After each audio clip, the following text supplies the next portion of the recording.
आज माझी भेट झाली सुप्रसिद्ध तारपा वादक भिकल्या धेंडा बाबा यांच्याशी। नमस्कार मंडळी, मी जव्हारची स्नेहा। तर मंडळी, आज सकाळी मी लवकर उठली होती आणि आज आमचं पटापट आवरून झालं होतं। मग दुकानावर पोहोचलो आणि ह्या दोघींना आनंद बघा मी आल्यानंतर किती झाला होता।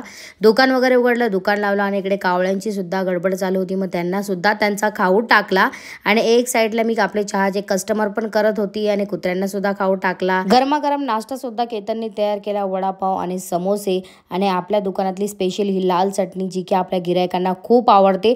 थोड्याच वेळात पप्पा आले। गावात आली मी मस्त देवासाठी हार फुलं वगैरे घेण्यासाठी। सकाळी गावात आलीच होती म्हणून इकडनं विचार केला की गांधी चौकामध्ये सकाळच्या टायमाला खूप छान अशा गावठी भाज्या लागतात, नंतरला ह्या भेटत नाही, म्हणून म्हटलं काय काय घेऊन टाकू असं। मग इथे वांगे वगैरे थोडेसे मी घेतले। तर मंडळी, तुम्ही पण कधी घेता की नाही? दिवा बत्तीसाठी मला पाहिजे होते तूप, म्हणून मी मामांकडे आली होती तूप घेण्यासाठी आणि ध्रुवीरेवासाठी कॅडबऱ्या पण घेतल्या। घरी पोहोचले आणि यांच्या सकाळी सकाळी मस्त आरामात गप्पा चालू होत्या आणि मी पण मस्तपैकी दिवाबत्ती केली, पोथी वगैरे वाचली।